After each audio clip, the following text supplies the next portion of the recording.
view this later. Give you a moment to acknowledge that, and then I'm going to share my screen. How's everybody doing today? Decent? Some head nods. Good, good, good. Appreciate those of you brave enough to come on camera. I know we've got a lot going on, especially right around the lunch hour, so many folks might be eating. Grabbing a quick bite before things get even crazier in the afternoon. All right, thumbs up if you can see the screen. All right, thanks, Jeremy. All right, so we're going to get started today. So thank you all for joining our virtual convening today. We're going to talk a little bit about CPL, a little bit about grants, and we've built in quite a bit of time for teams to continue working on their projects, but we'll talk a little bit more about that here in just a moment.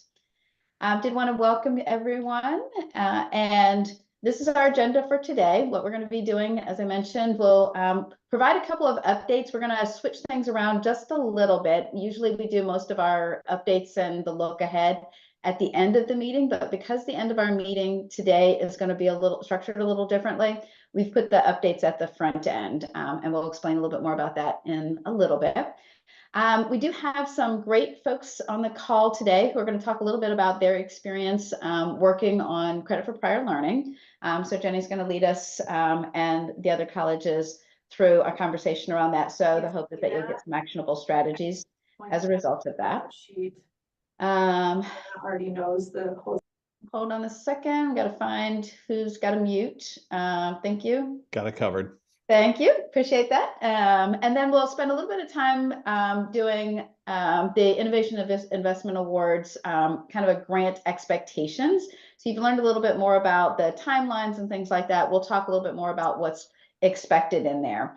And then we'll wrap up with some college team time. And we're going to do this in two ways. So we've created breakout rooms for every college to do. A lot of folks have said this is some really great work time for us, and sometimes we don't always make that time.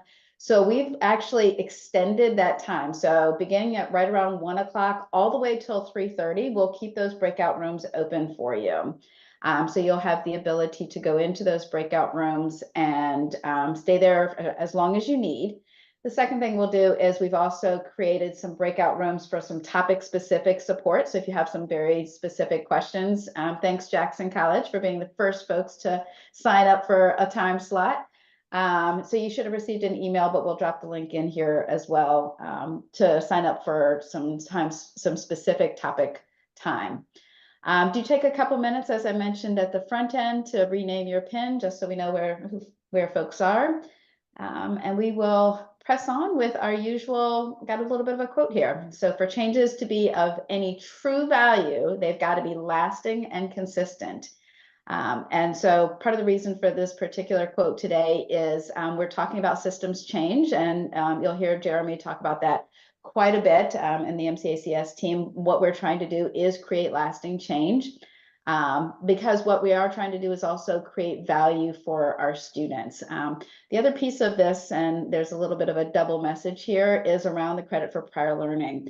The students have put a lot of time and energy into their experience, both their work experience as well as their educational experience.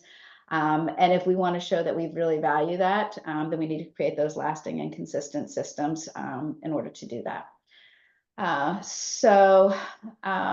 Quick reminder here about the Innovation Investment Awards timeline. I know you've seen this probably every meeting since March, but we are just going to keep hammering home the timeline that's associated with this. You'll see the next big thing that's coming up is the informational webinar for applicants. Last I heard, there was probably about 30 people already signed up for that webinar, so keep them coming. And do feel free to share. You'll see the portal opens up May 1st. We do have the opportunity for you to get your draft proposals, get a pre-review and some feedback. And so we'll talk a little bit more about that coming up, as well as the submission deadline, and then when the awards are announced, with a quick reminder that everything needs to be finished up by August 31st of 2026. If you end up with any questions, please feel free to drop them in the chat. One of the things that we have heard some feedback on, just based on the couple of in-person convenings that we have done, is we're very curious to find out if you all would be interested in a June convening. Technically, this is the last scheduled convening of this team, but we thought there might be a good opportunity for us to come together one more time in person. And so this would be probably June 10th and 11th. There are most folks seem to have that time available. It's at the end of most semesters, or as semesters are wrapping up. Should be after many of the commencements and the like. The times that you see listed here, so we would start kind of midday on the 10th, do some sort of a fun networking type dinner, and then wrap up midday on the 11th, so that folks have time to get back. We are looking at Traverse City potentially. We've had a great opportunity to explore a couple of different areas in Michigan. Did want to provide an opportunity for us to explore yet one more really great place in Michigan. If we can't make Traverse City work, we're going to find another really great location. But did want to take a quick moment to do a poll. And so I would love for folks to, and if you aren't able to do it today, feel free to do it later, because we'll share the slides and the poll again later. But would love for folks to drop in the chat a response to this poll, and we'll go over the responses a little bit later, on whether or not you are available. 2 questions. One is your institution. The other is a couple of different options. Yes, I'd love to, and I can do those dates. Yes, I'd love to, but those dates are horrible. Those kinds of things. So take a couple minutes as we're in here to respond to that. And we'll drop that link in again for anybody who comes in a little later. We've got a couple topics listed here. Sustainable change management, which we think is really important. You heard that from the quote, but you've heard that kind of hammered home quite a bit. It's really great to put something in place that will support, folks while we've got a project in place. But we really are looking for sustainable change management, which a lot of times means getting a lot of folks on board and building it into the culture of the institution, and not just a boutique kind of program. Those are the kinds of things that we're really looking to move toward, is that sustainable change. So we're thinking about talking about sustainable change management, not just what you're doing, but why you're doing it, so that discerning what to do and how to integrate it in your grant. We talked about the opportunity to get feedback on your proposal. So we can have some individual sessions with colleges and college teams. And that, view only. All right, we may have to fix that. Thank you. We will get that fixed for you, and I'll drop the link in the chat while we're talking about CPL. And then there are a couple of other topics: competency-based education, which is one of the key themes as one of those evidence-based practices as well. So I will fix the link. I'm not sure why it's acting flaky, but and then we'll drop that into the chat here. But would love your feedback on that. And then another thing to look at as an on the horizon for you, we are going to be deploying a resource guide. So the whole Michigan Raise team, that's all of the different organizations that are a part of this, are pulling together a series of resources that can help you with your proposal writing. Some of it's case making resources, some of it's, the kind of what works types of strategies, some helpful links, as well as keeping in mind that both the Michigan context as well as the national context. So we'll send out a link to this resource guide in the course of the next week or so. We're finalizing a couple resources. We will indicate that this is a living document. If you find some other resources out there that you think would be helpful for others, do feel free to share them, and we will add them into the document as well. But we're looking at this as a living document so that we can continue to add resources. And it doesn't have to just be a resource for this particular grant program, but it can be a resource for how you help to build that buy-in at your institutions for why intentional focus on, thank you, Eric. Eric says, try the form again. Why an intentional focus around adult learners matters for all institutions. So there's some case making that's built in there as well. So we'll send you an email that once that link is live, and you can feel free to go in there. Disraeli, anything, or the rest of the team, anything else I'm missing on that we might want to share with the team to let them know what it is, how to use it? I know Bruce is on as well, I think. All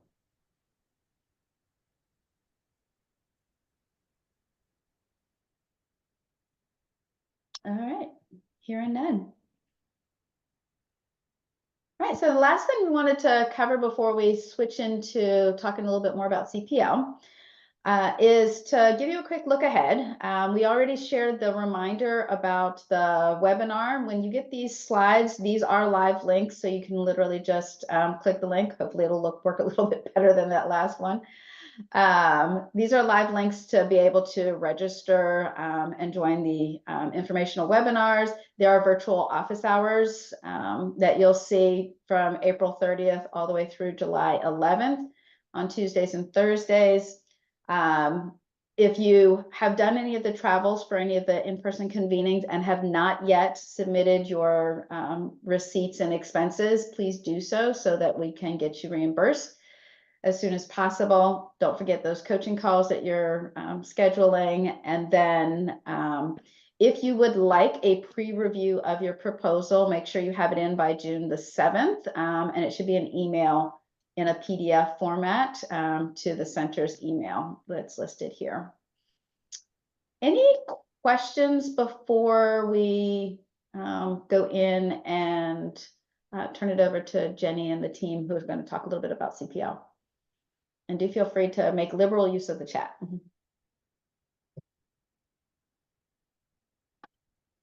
right.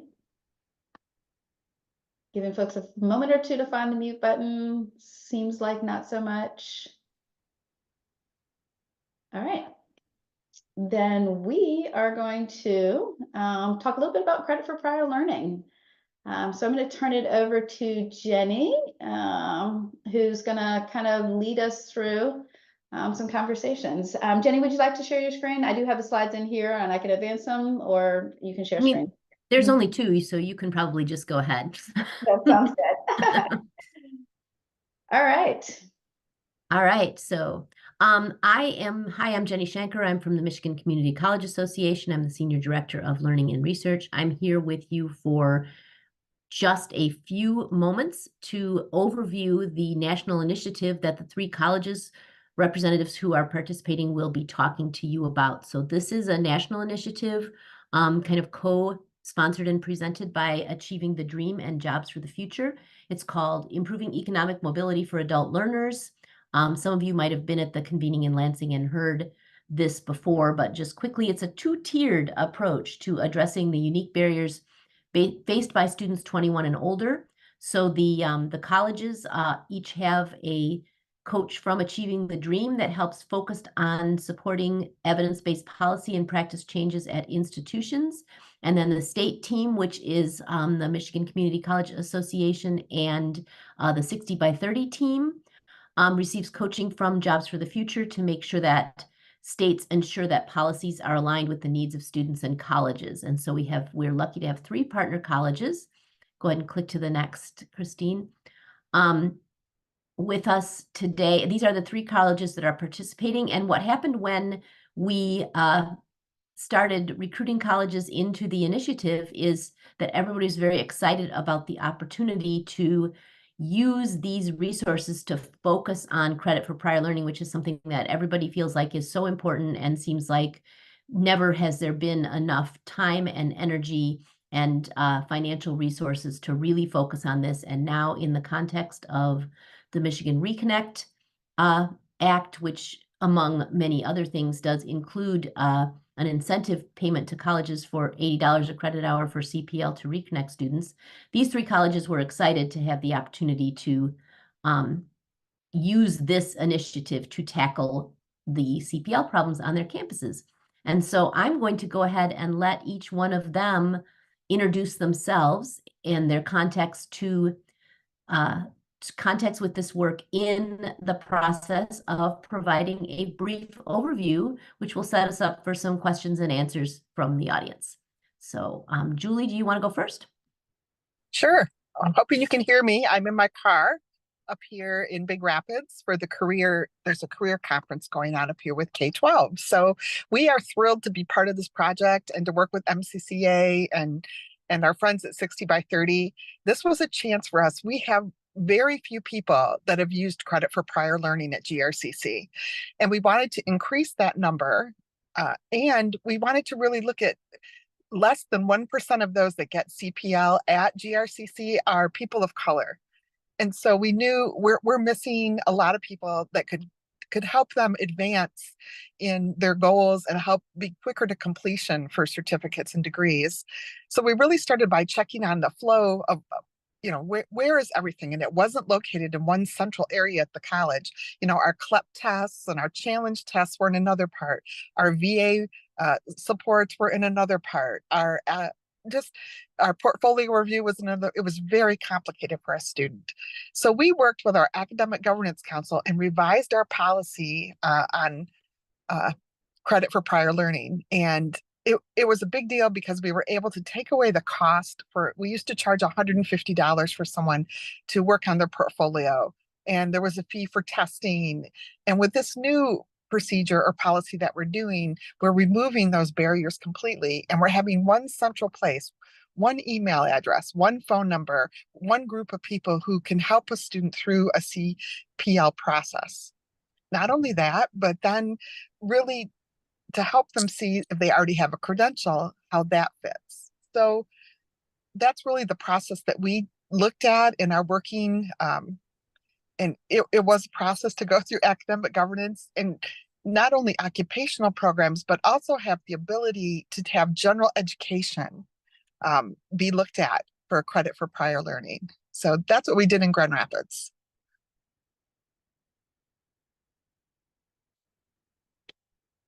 Brittany, do you want to go next?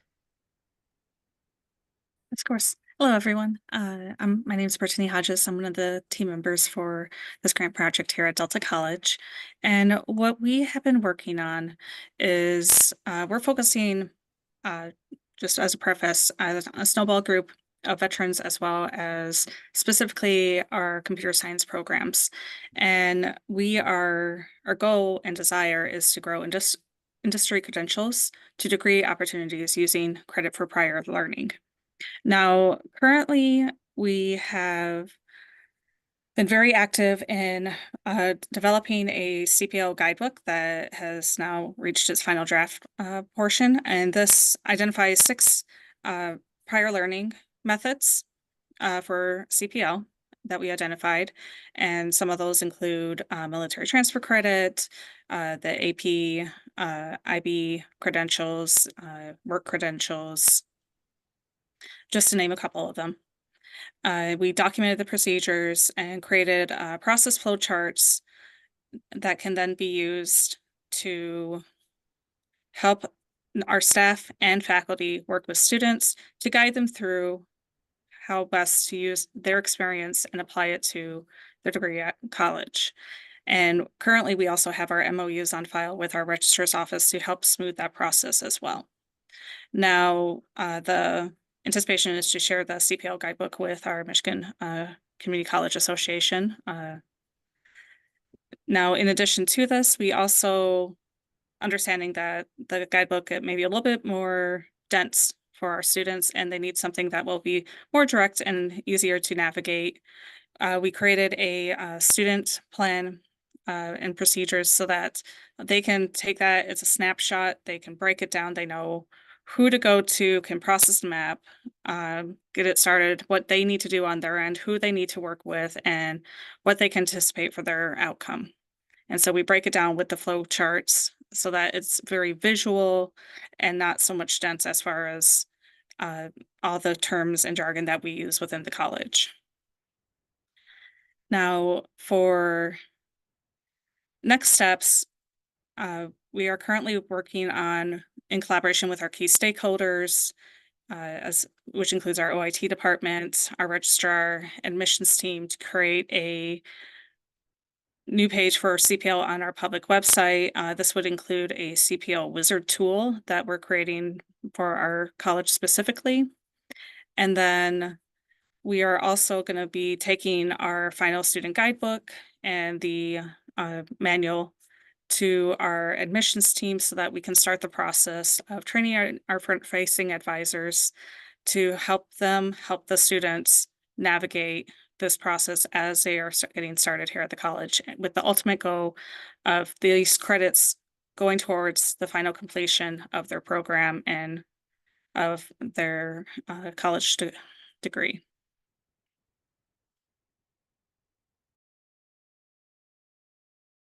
Thanks, Brittany. I want to ask people to feel free, if you have a burning question, to drop it in the chat, and we'll get to it after Terry shares a little bit about their project at Macomb. Thank you so much, Jenny and Brittany and Julie, for sharing. My name is Terry Weekland. I'm from Macomb Community College, and Macomb has been focused on a few different things to get our CPL in the forefront here at our institution. We hired a credit for prior learning manager and began to let folks know that we have that person here so that they can help walk students through the processes. And then that manager started to work with our Achieving the Dream coach to really map out our procedures and try to offer suggested improvements to the academic departments. So we began that work early on in the IMAL grant and have met with various departments to kind of articulate the things that we'd like to see change here for credit for prior learning opportunities and students. In addition, what we're trying to do is take a succinct approach to being able to track and report on all of this. And so we're using processes that we used in the past to document this information in Colleague, our student information system. So we currently document our common degree outcomes in Colleague on one of our course screens. And so we're looking to mimic that so that folks who want to tell us about the credit for prior learning opportunities can answer questions about that, and then we can start to track that. So, for example, Macomb has 5 common degree outcomes, and we asked all of our instructors to tell us which ones their individual courses met. And we took that information in, put it into Colleague, and now we're able to display it online in our catalog with our course syllabus. So that's the goal that we have for credit for prior learning. We want to ask our faculty, will you accept a credit by exam? Do you have a comprehensive exam? Maybe that could be used as a CBE here at the college, right? To give that opportunity to the student. And so we're going to be working with our departments then to collect this information, get it entered into Colleague, and then we'll have our baseline data for reporting how we're making improvements to that. And we'll also be able to make that visible to the student in our catalog so that they can see, hey, this course not only meets these common degree outcomes, but if you had credit for prior learning experiences, you can use any number of these credit for prior learning experiences to get credit for the course. So we're really hopeful with this approach to make it much more transparent to the students and actually staff and faculty too, because not everyone is aware of where these resources live.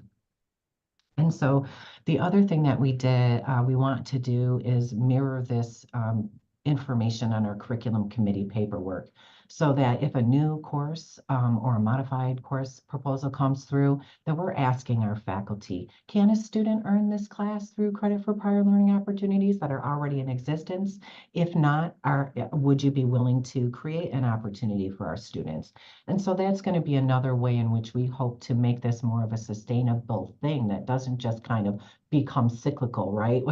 We talked about, like, we get these peaks and valleys with interest in CPL. We're hoping to make this more of a sustainable thing because it'll be more embedded into our common practices. So thank you for the opportunity to share a little bit about how Macomb hopes to improve not only the offerings to students, but communicate the availability across the institution. Thanks, Terry. Again, please go ahead and drop questions in the chat. I see Christina has also always already asked about sharing some materials. I know that Delta and others are all working on materials that I'm sure that they would be glad to share when they get them ready when they're ready for public consumption. I wanted to mention just briefly that there's as well as the college component, there's a state component to this, and we have goals. One of them is working on that process for providing that incentive required in the Reconnect Act, which we're going to be getting ready to do in June. So we're excited to be launching that very soon. But a big one is our second goal, which is to listen to these colleges and their experiences. And I just wanted to say it, and I think you can hear it even in these very brief overviews, and it's certainly what we have been hearing. I think you're hearing process mapping, very important. How do students find credit for prior learning? Where does it live in the various places? These are common things. All of these colleges are working to a certain extent to centralize the processes and to remove barriers to students in various ways. You heard GRCC mention eliminating cost to students. A big thing for us at the state is aligning nomenclature. All of these colleges are working to do that at their institutions, and then we're hoping to be able to lift that work up to develop more of a common language to discuss credit for prior learning across the state. And that leads us to our third goal at the state level, which is hopefully to improve the ability to transfer credit for prior learning for credit for prior learning to transfer with students when they transfer. So if you've received credit for a course through CPL, it doesn't always transfer. And we're looking at how we can identify what the barriers are to that and how we can create more opportunities for conversation and hopefully improve that process. Hey, Jenny, Jeremy asked or mentioned that he would like to hear how the institutions have approached getting support from faculty and academic governance for expanding CPL offerings. And so I can just share a little bit about how Macomb is trying to do that. But Tina has basically done a presentation to all of our deans and associate deans, letting them know about her new role here at the institution and how she hopes to help students reach their completion goals by promoting credit for prior learning opportunities. And so she is taking the opportunity to, we're doing sort of like we tease about it being a dog and pony show where we're like going around explaining our credit for prior learning opportunities, how to learn about them, and that Tina is available to support. And now she's at the phase of meeting with the deans directly and associate deans to talk about ways to collect more information from faculty or engage with faculty. Like we wanted to do a survey to ask them specifically about like if they're the lead faculty in media and communication arts, answer these questions about each course related to credit for prior learning. And so she's been teasing that out with the various departments to see would they prefer a survey type of an instrument or maybe just looking at like an Excel document to say, oh yes, I could do this, I could do that. But what we would like to get out of the information is much more robust than just marking a box on an Excel document. So some pushback we've heard is that, faculty may not want to do the survey, but we're just looking to try to make sure that we're collecting enough of the information, because just for you to say yes doesn't really help us if we don't know exactly how to collect a test for you for if it's going to be a credit by exam and that kind of thing. So hopefully that helps you, Jeremy. But I would also say, to add to what Terry said, is Jeremy, what the state is doing with the goals of the state and Michigan Reconnect have really helped us. And we got faculty, we recruited 2 faculty leads at the college to really lead this work and to bring it to academic governance. It wasn't administrators bringing it, it was faculty bringing it to other faculty. And then it was showing the data that our national partner shared with us that students who get prior learning credit at school, they complete faster, they take more credits at the school, they're successful completers, all the things that we have to worry about as community colleges. So we were really excited. I think it's a change of that view that credit for prior learning is hurting us, we can show through data that it's helping us. It's helping us get more students and retain those students. So I think it's kind of a point where people see the 18-year-old population is decreasing. If we want these adult students, we're going to have to do something differently.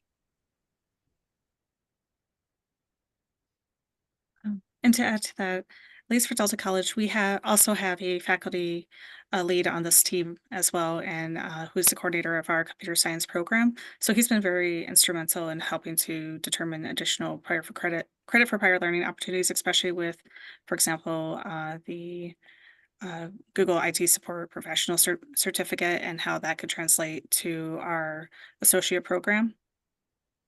And since he is helping us with developing that sample of how this opportunity is helpful and supportive of our students' completion goals, when we are ready to take the broader structured framework and share with the larger group of faculty, he will be helpful with explaining how this process works and how, as to echo what Julie said, the data as well.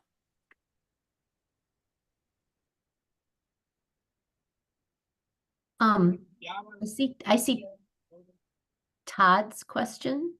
And I want to jump in and say that we did not present colleges with a framework to work from, but actually that is part of our kind of goal number 2 in listening to the colleges, is that we may be able to pull together a framework based on what the experience of these 3 colleges are, that we would offer at the state level for other colleges to consider as they're evaluating their own CPL. And then I also see the question from Didi about the universities. This is a specifically community college initiative, so that's why universities aren't involved in this. But I think that because we have 60 by 30 involved at the state level, I know that they are attuned to the ways in which we can bring the sectors closer together and have these conversations be a little bit more inclusive of our partners in the 4-year sector. And I'm hopeful that this will, that there will be lessons to be learned from universities who are also working on credit for prior learning.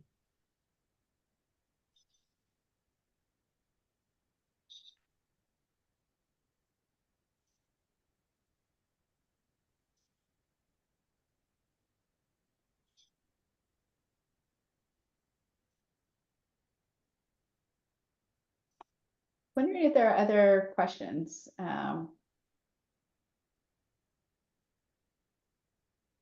Jeremy's got a great point here in the chat as well.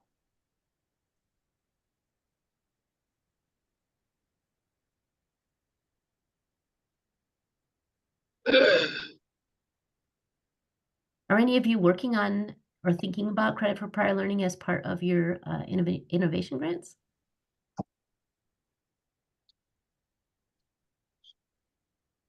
State colleges, yes. Great.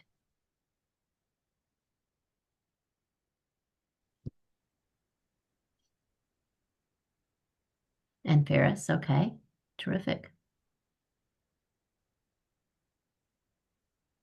Yeah, folding it into a larger program is certainly a way to go, yeah.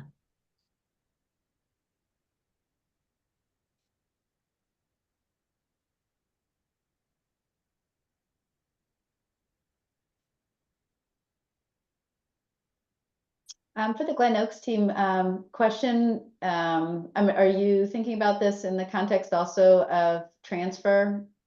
I know that you're partnering to some extent with the University of Olivet.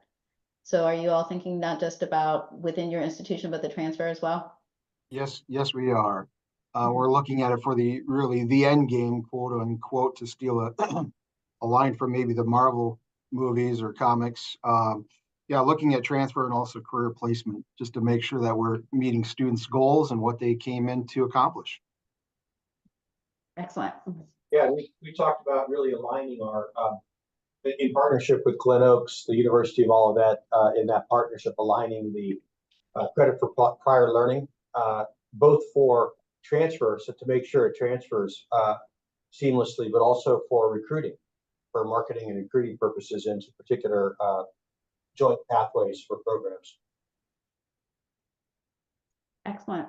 One of the things I'm hoping folks will take away from this, and I think we've heard this from Jenny as well as Jeremy, is the concept that, yes, I can do that, is the concept that what we're looking to accomplish here is not just a community college thing. This is about better serving adult learners, which by its nature is going to require also engaging with four-year institutions as well. So this work is not, CPL is not a community college thing. It's an all post-secondary institutions thing. And the more we can create some of those partnerships, like what we're talking about with Glen Oaks and with University of Olivet, where the types of CPL that you're accepting are accepted in both places, and to some extent creating state frameworks. Those are the places where we see it really working and resonating.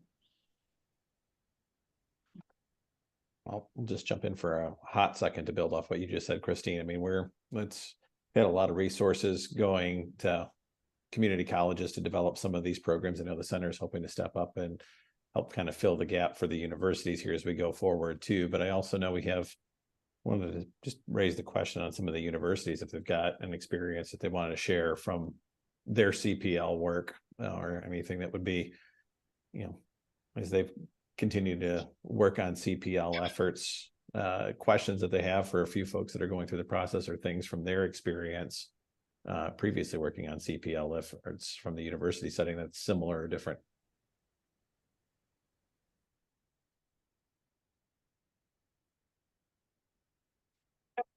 I can add a few thoughts from Central Michigan. We have a pretty solid CPL framework in place to review for incoming students or those who otherwise earn different work or training type, credit along the way in their path. But the one thing that was just hit on was how can you be awarded CPL at another institution and then recognize it and accept it as part of transferable credit, if you will, as you're coming into the 4-year, and in particular at CMU. So that's something that we're tossing around and kind of creating that framework or being able to expand it and look at a shared rubric, if you will. But more to come on that. Definitely of interest. This is Dee Dee. I would agree with Central as well that we have a lot that we're doing with prior learning, and right now we're working on creating a better prior learning webpage and how do we market it, how do we promote it. We have a lot of students who utilize prior learning for sometimes an advisor recommendation, sometimes a student request, but it could be gen eds, it could be career specific, could be general credits to help fill out a degree. But I'm very interested as well in the opportunities to see how can we make it more of a streamlined process that can be accepted at various institutions where it's very different from what we do now.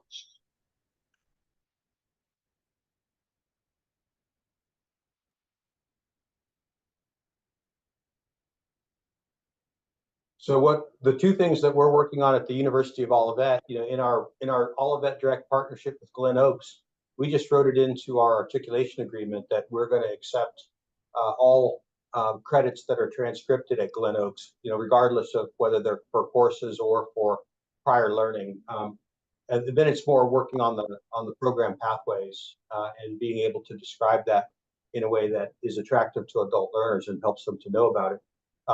But also at the last meeting, we were really excited to hear about the work at the community college level. I'm thinking about Lansing, but there was another one that was involved. And so forgive me for missing. But what we're going to try to do is look at as many of the community college handbooks as we can for CPL and try to reframe our handbook in a way that's compatible with the common denominators across community college handbooks too, so that it's kind of a common process or framework or paradigm. And I think that'll also help with this transfer question.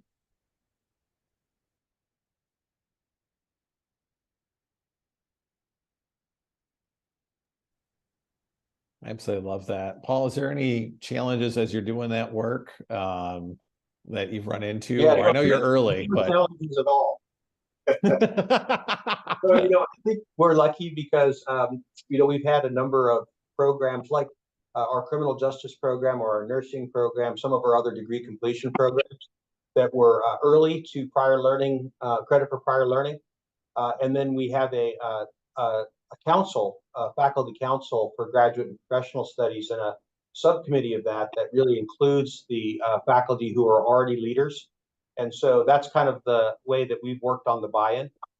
And then we've really described the Olivet Direct partnerships as something that really isn't up for faculty discussion. It's really, this is the way that we're partnering with Glen Oaks.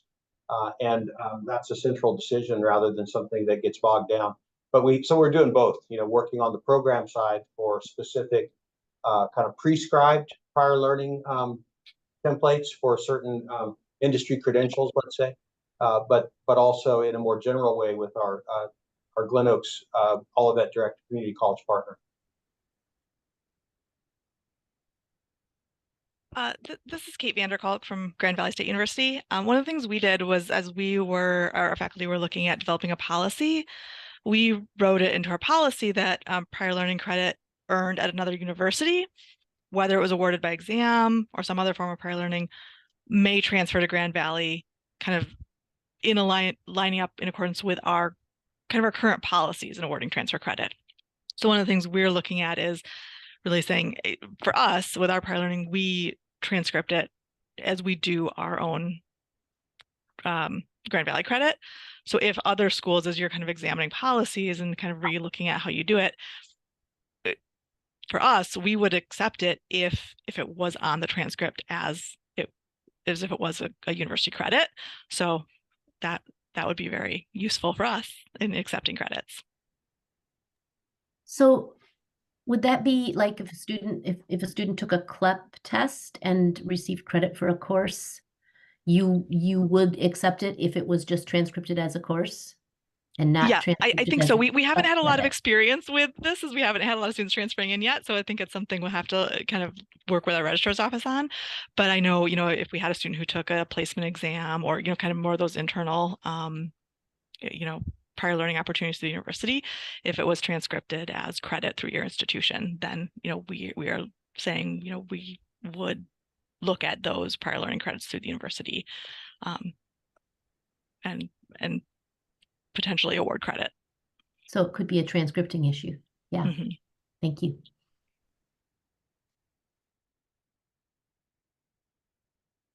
I have a quick question for Grand Valley, if I can. Just a quick follow-up. So when you transcript your prior learning, does it indicate, for instance, ours indicates that it's assessment of prior learning, so we know it's a portfolio, but it's transcripted as whichever course and the number of credits. Same thing for industry credentials for credit, or CLAP or AP. We list them on our transcript, but there's a little, there's a notation so that somebody would know that they were prior learning of some format. Yes, yeah, we do that as well. Okay, good. I just wanted to make sure. Another thing that we did when we last revised our transfer credit policy is we removed the old criteria around regionally accredited, so that it gave us more flexibility to look at institutions that are providing non-credit or other sorts of transcripts. And so that's another thing to think about. The Higher Learning Commission allows us to write our own transfer credit policies. And so that creates more flexibility. The other thing on the buy-in side, that was useful for us was really talking about teach-out agreements with our faculty, and that we need to be accepting of credit in that framework. And that was just kind of anecdotal but helpful approach that we used with our faculty.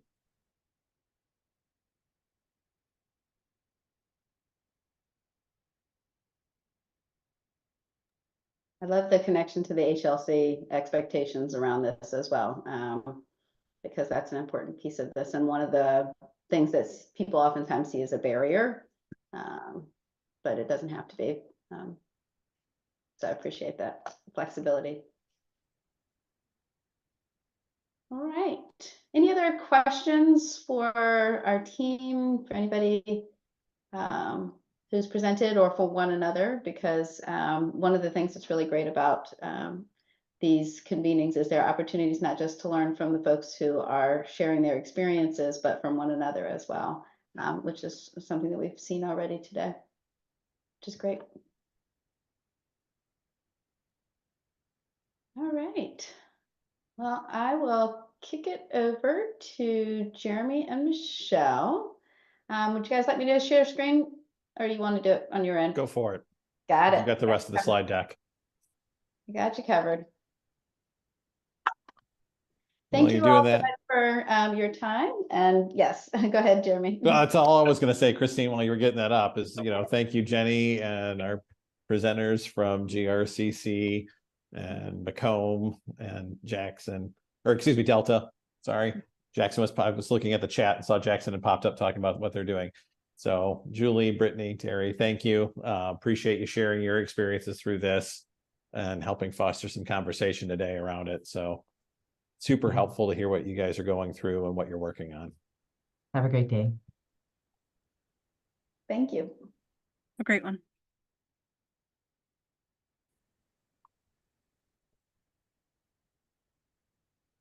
All right. So grant expectations. Want to give a quick some updates for the team on the Innovation Investment Awards. We'll have some slides at the end with a little reminder on some of the 60 by 30 stuff. But we gave you a preview at our last in-person convening with the application getting ready for posting. We're about to have the rubric out there publicly posted for folks to review and reference. So once we have that, or now that we have that coming, we want to kind of walk you through some of those expectations on the Innovation Investment Awards.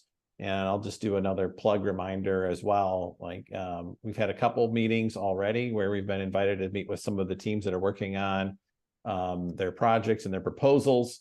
Tap your coach if you want us to jump in and want to pick our brains on anything. Happy to do that as we go along the process. So Christine, if you can advance us. One more. We're kind of 2 title slides. So I'm going to turn it over to Michelle to talk about the important dates. Hi, everyone. So I think most of your institutions have already registered for our webinar that's happening next week. But if you haven't, please go to our website or click the link that Christine provided and sign up for that. And we can't wait to see you there. We'll be able to answer even more questions in depth about the application process. You all have already gotten a great head start on that. Our biweekly office hours will start the week of April 30th, and we'll offer those twice a week through the grant application period ending on July 15th. And that'll be a time where you can drop in and just ask random questions about the process and anything you'd like to know. We'll also, we don't have a date up yet, but we'll be offering a more technical webinar about how to use our online portal once that opens May 1st. So that will be available as well. And then July 15th is the deadline. So just keep these dates in mind as you're planning your projects and your proposals for what you'd like to do. But this is meant to be a transparent and user-friendly process for you. And that's what I'm committed to do with you. So any assistance that you need, I'm happy to help with. All right. Just a quick review. You've seen this slide many times. I'm not going to spend a lot of time on it. On the promising practices, we're encouraging folks to look at when they're shaping their Innovation Investment Award proposals. I just want to emphasize on this, while there's no silver bullet, like one of these won't solve all of your problems, we're also not expecting you to do all of the things. So I've talked to a few of the teams and some of them have had like some really great, exciting shooting for the star moments. And I can encourage folks to continue to focus on where you want to start with these. Love having that big vision. But as you're working through your proposals, let's look at where we can start. And it might be 3 or 4 of the items on the list or something along those lines. The good news is you'll see later on, we're not scoring on how many of these boxes you check. We're looking for a quality proposal, whether you're going to focus strictly on, kind of that holistic, proactive, comprehensive advising, or whether or not you're going to do some combination of credit for prior learning and flexible scheduling and competency-based education. You know, we're going to be looking for the quality of that proposal, not how many of these boxes you check. Christine, if you can pop us one more. So one of the questions we've heard back through our coaches who have been working with all of you, and I know we've gotten this question a little bit, and we've touched on it previously with trying to do some succinct wording on it, on system change. And, you know, what do we mean by system change? So we thought we'd spend a little bit more time today kind of diving in, thinking about what that means. And you can kind of read what we've got on this slide. And of course, the slides will be available to everybody after the convening today too. But it's really talking about, you know, how do you develop something that's going to be just become a core function of what the business of that institution is going to be going forward. So that's, you know, addressing the fundamental structures, processes, et cetera. And I'll walk through this a little bit more detail on this next slide, and then we'll go through an example of kind of what that looks like on the third. So some key system change elements, structural reform. You know, it's going to be talking about looking at how do we rethink the organizational structures, you know, what are the administrative hierarchies, department structures, decision-making processes that go on. Policy revisions, you know, what are those policies that need to get revised, altered, amended, created, whether that's an admissions policy, financial aid, curriculum development. You know, you've heard some of that conversation in the CPL discussion we just had about, you know, how are they using their current governing structure in that case to develop the new policies. Cultural shifts, we obviously spent a lot of time talking about this in our kind of, it was the undercurrent theme of our March convening about, you know, how do you promote that culture of innovation to do to better serve adult learners. Technology integration is another element of system change. How can we use the technology we have to better support our adult learners? Talked a lot of ways about the data we have available, how we can better use that to inform our decision making. If you look at a lot of the folks that have come through, they've talked about how they've set up, you know, dashboards, largely kind of modifying their current systems so they can kind of track and evaluate the work that's being done. Community engagement, and I'm using that word broadly. If you look at the application, you'll see this in the rubric. We talk about engaging stakeholders and looking at both internal and external. Depending on what you're doing, it may be very internally focused. So what are those internal stakeholders that we need to engage? External stakeholders, how do we need, you know, who do we need to engage there, and what are their roles in supporting whatever the proposal may be? We've gone through the asset map exercising as well to help kind of inform those conversations on your proposals that you're working to develop. And then sustainability will be another key component you'll see kind of emphasized in the application. You know, what are the plans to make this a sustainable component of the institution as we go forward? So those are just some of those key elements of system change that when we're going to be looking at the proposals, those are the type of things we'll have in the back of our head on, you know, how are you addressing, you know, these topics of systems change in the proposal that's there. And then Christine, if you want to, we've got a kind of a short example slide of just a generic, you know, credit for prior learning example. You know, how would I address those components? So when you're looking at structural reform, are there, you know, how do you either deploy the existing organizational structure, or do you need to create or change your organizational structure to make sure that credit for prior learning is recognized uniformly and consistently across the institution? Heard some of the examples of the work that's being done by institutions, both in the design lab from folks that jumped in on the conversation a few minutes ago, as well as the institutions we invited in.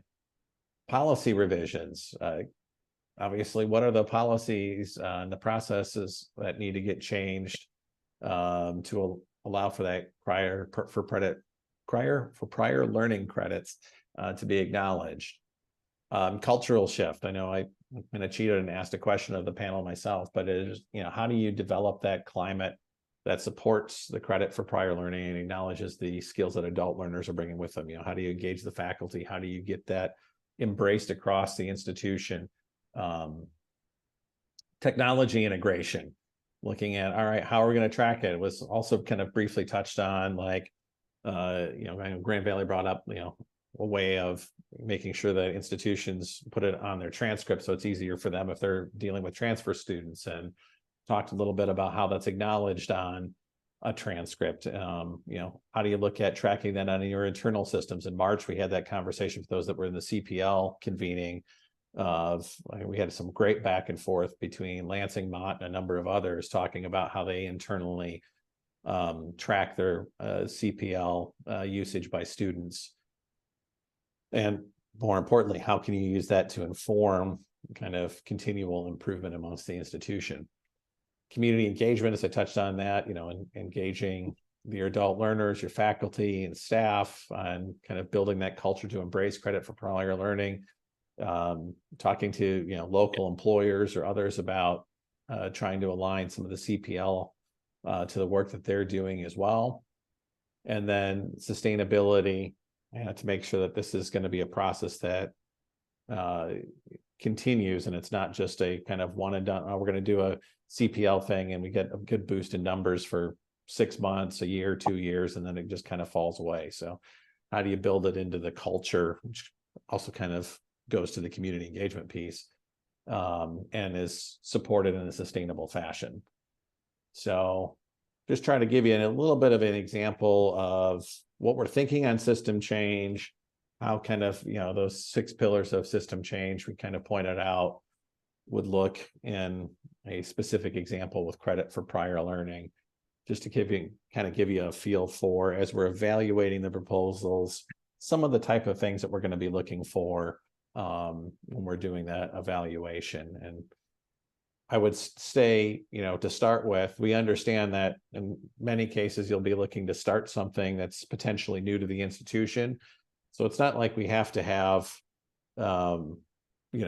all of this 100% nailed down here at the beginning, but we're going to certainly be looking for consideration for these elements in the proposal and how you go about addressing the policy revisions or structural reform or cultural shift, just having those thoughts on how we're going to tackle those items. You don't have to have all of the answers necessarily when the applications come our way, but at least an idea on how you're going to start those processes.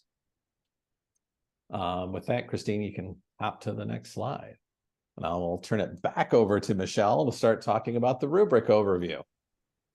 So the rubric will be available at the beginning of next week in time for our webinar, but wanted to give you a sneak peek at it today and just show you the elements that we'll be scoring as we review your applications.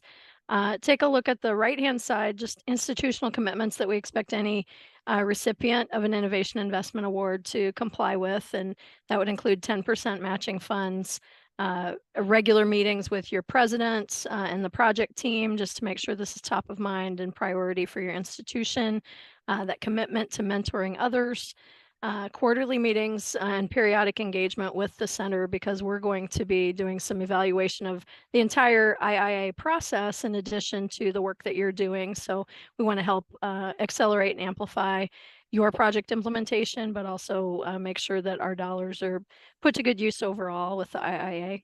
And we'll have a data sharing agreement. And so being able to participate in that external evaluation of the entire award program is important for us. So those are things you need to be prepared for as an applicant. And then these required elements that we're going to look at from any applicant, if these elements are missing, then we'll either send the application back for some revision or just not accept it outright. So these are things you need to take a look at.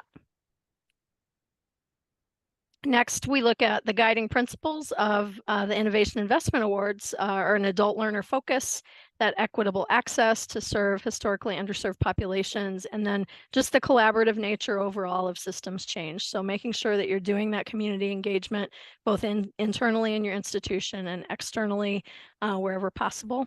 And then looking at those promising practices that Jeremy went over previously. Again, you don't have to choose a ton if you're focused very heavily on 1 or 2 or 3, and these are how you want to develop your services to serve adult learners and to increase that completion rate. That's what we're looking for, and looking for that high level of strategic thinking. And next. We're looking at institutional outcomes, so measurable outcomes that will demonstrate that commitment to serve adult learners. So create that culture of care for adult learners. That's the difference between the Innovation Investment Award and maybe some of the 60 by 30 grants, is that we definitely want that focus on the adult learner population, and that your change will be sustainable. It's going to be a system change that will increase those completion rates, but will stand the test of time. We'll look at your institutional capacity and sustainability. If you are applying for grants, and Jeremy will talk about this in a little bit, just how we're coordinating with 60 by 30, but we do want to make sure that in any of the awards, whether it's from the center or from MyLeap, that you have the institutional capacity to carry out the funding that you're requesting. And then we're also looking at that integration of matching funds, and hopefully your coach has talked to your team about some ideas to make that sustainable over time. It's a 2-year award process. So what are you doing with your matching funds and your internal budget overall to show that you'll be able to sustain this beyond the grant period? And then the planning process. So MyRaise participants, you do get some extra points for participating in design labs. So you'll have an opportunity in the application to explain in your narrative how participation in this program has helped you plan your process for the proposal.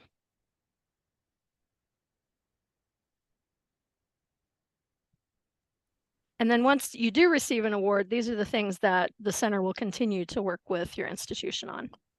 Yeah, well, I'll jump back in. So yeah, the recipient supports, we'll help you. For those that actually receive award, we're going to ask you in the grant application to propose evaluation criteria. But for the recipients, we'll sit down with you to set up kind of the final evaluation criteria based largely on what you provide. And then also making sure we've got all the compliance pieces we need for the federal grant that's funding us to fund you. We'll happily help with any logic model development to do that evaluation work. Obviously, you'll continue to have access to any of the data and research supports from us. We'll continue to have some assistance, whether you need coaches or subject matter experts. And then, of course, we'll happily help identify any additional partners or supports throughout the process. I think one of the other things that's going to be unique about our awards is we intend to work with you. That's part of the quarterly check-ins. They're not anticipated to be, like a half-day thing or anything like that. We just want to have a check-in, 30 minutes to an hour, see where we can help, where we can go. If you need us more than that, we'll be available more than that. But we want to be a partner and walk with you on this adventure as you're looking to do more things for adult learners. So it's not just cut a check and then, let us know 2 years later how it all went. We want to actually help in that process to the degree that you need help from us or want help from us. Go to the next slide, Christine. So, actually before I was going to jump in on a couple things on, I realized when we changed slides, it's not on the other one anyway, on the commitments, matching fund question that came up. So this is irrelevant to the slide that's displayed, my apologies. The question came up, does in-kind count? Yes, staff time that's working on this project does count towards an in-kind contribution and can be attributed to it. I'd also encourage you, Dr. Kara Crowley had some great ideas on how they use grant funding and blend that in. So if it's going to be sustainable or something you want to sustain going forward, it doesn't have to be 10% upfront. If you're setting it up to how she proposed using grant funding, like we're going to use 100% of the grant funding for year 1, then year 2 and 3, kind of wean off that grant, bake that in as part of your proposal. That's a direction that you're comfortable going. And as you transfer that in, that helps check that box for that 10%.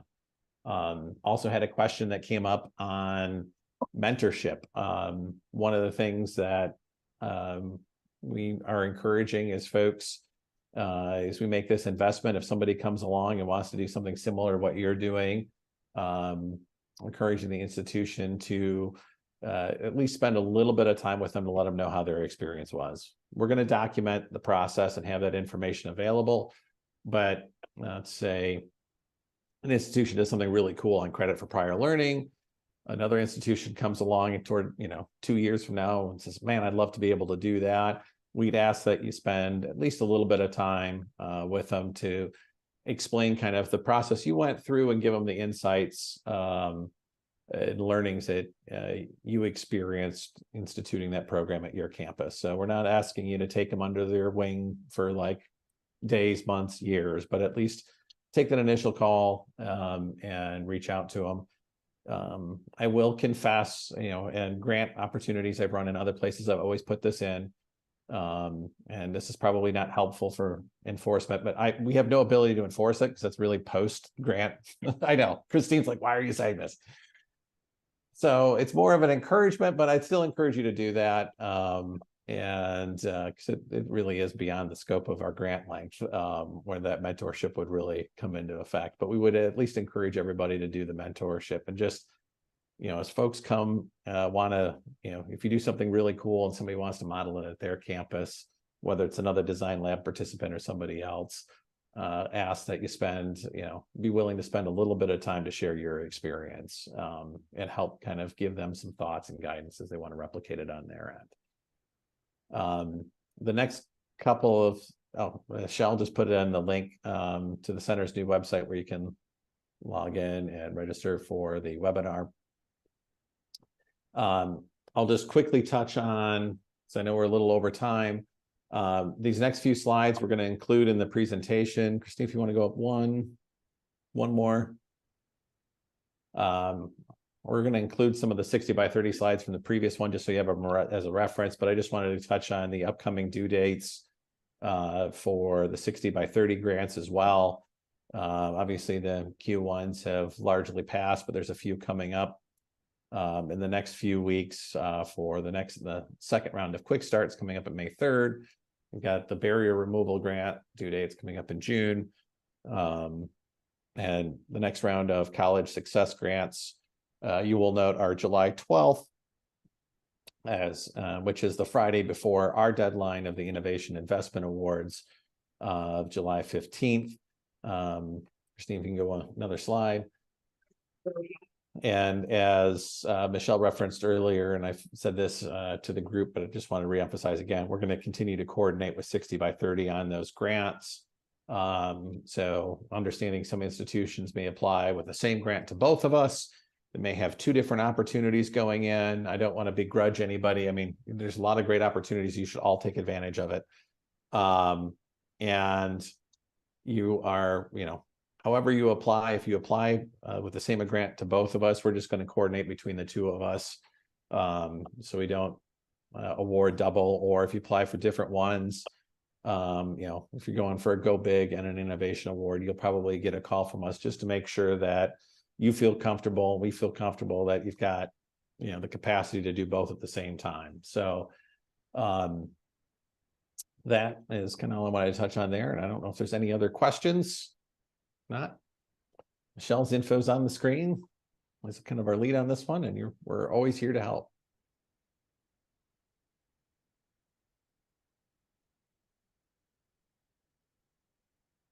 All right. All right, we are ready to transition. So if you do have any questions on any of the information that Jeremy or Michelle shared, some of those questions we've been answering in the chat here. But there is also an opportunity in our office hours. There's the team time. We've created breakout rooms for every college for you all to spend some time working through any grant related issues or having those types of discussions. We've also created breakout rooms for the various topics. We did send around an email, certainly recognize not everybody has seen that email, so we'll drop the link here in just a moment.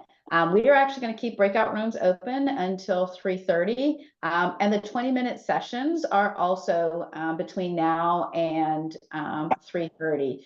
So if you have to run for another meeting but want to come back and have a quick conversation on any of these topics, they'll be here for you. What we do ask is that you do actually reserve a time slot though, because that will help us to make sure that we know and have somebody in the space at that time. I'm going to share my screen here in just a moment, so you'll see what the sign-up sheets look like, but there are plenty of available times. The other thing I will note is if for some reason your college wants to schedule a session to talk about any of these topics or other topics, you can always schedule those via email as well. So it doesn't have to only be today, speak now, or forever hold your peace kind of thing. You have the availability to do that beyond just today. We can also integrate these if needed into one of the coaching sessions you already have scheduled, just in case that is helpful. I know more meetings on the calendar sometimes are challenging. And then just a quick reminder, when you do get these slides, these are hyperlinks, but as we mentioned before, a lot of times, most of the times these slides and the videos that are associated with these convenings are actually posted on the MCACS website. We convert them to YouTube and then we post them on the MCACS website. We also many times will share them via email. I will share that we do get quite a few kickbacks from emails, most likely spam filters, because it is going to something like 100 people. So sometimes it'll get caught in the spam filter. So if you don't see something, always feel free to check that spam filter or just reach out to us with a one-on-one email. And those usually don't have as much difficulty. I'm going to stop share for the moment, and we're going to drop the link in for the for signing up for a time for the office hours. And these are the topic specific office hours. They're a little different than the broader MCACS IAA office hours that we're going to be starting. But those also, if you have some topic specific questions, just feel free to ask those during those sessions as well. Michelle knows how to reach every single one of us. So if it's something that she doesn't have right at her fingertips, she knows how to reach us and we can hop on that call. So this is the link to sign up for a session. There are some topics, all of those topics in a description, brief description of those topics are on that spreadsheet as well. So if there's a time that you'd like, obviously we're starting a few minutes late, so let's skip the 1 o'clocks and we'll just start, those 1 o'clocks will just be the 1:15 that we're starting with here. So let's see. Any questions that we have before we open the breakout rooms? And again, all the college specific breakout rooms will be there, but also the office hour breakout rooms. You can leave your college specific, go to a specific session, and then come back to your college room as needed. If for some reason you don't need your college room, you're like, okay, we're done for the day, please shoot us a quick chat message so that we aren't hanging around waiting for you all to come back. I don't think anything is public. So any other questions, comments, issues before we open the breakout rooms? I see a bunch of folks in there in the spreadsheet looking to identify what times might work for them. So appreciate that. Didi, did you have a question? No? All right. Well, we are going to open up all the breakout rooms. Let's see if I can find where that button is. Breakout rooms. There it is. And again, there are 17 different breakout rooms, so you may have to scroll to find your name. But you should be able to enter a breakout room accordingly.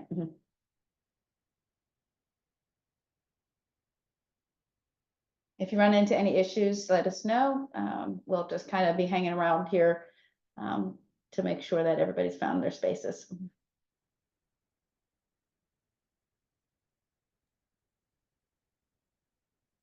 Christine, did you open the breakout rooms?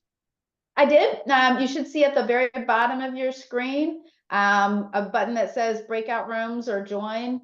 I've seen a bunch of folks already starting to head over to breakout rooms, but you should see them. If it didn't pop up under the more button, yeah, 3 dots, there should be a breakout room tab, and you may have to close it. Comes up. Yeah, I do not have that. Oh. Mine is saying, please wait to be assigned. Oh, Jeezy Pete's. Now that just sounds horrible. Okay. Mine's not saying anything. Same here. I have just a captions option under more with no, I'm familiar with it, but it's not there for me either. Interesting. All right. Well, we'll go through the process of signing one by one. All right. So we've got a couple of different co-hosts. So if you'll let us know, it can take a few minutes for everybody to get the link. Okay. Thanks, Drew. We can also start just assigning some folks. The Jackson group, we're going to assign you to the IAA one, since that was where you all were headed first. So we'll just send you over to that one. So Justin, I sent you, and I know I saw Jamie on the call here, so we'll get Jamie over there as well. And then there should be Cheryl Tarrant and then Jen Mikesel from Jackson. You said Sharon and who? Cheryl and then Jen. Cheryl and Jen. Okay, we'll get you guys over there. Thank you. Thank you. Start shuffling folks here. Yep, we're just gonna start sending folks into a variety of different rooms. Best laid plans of mice and men.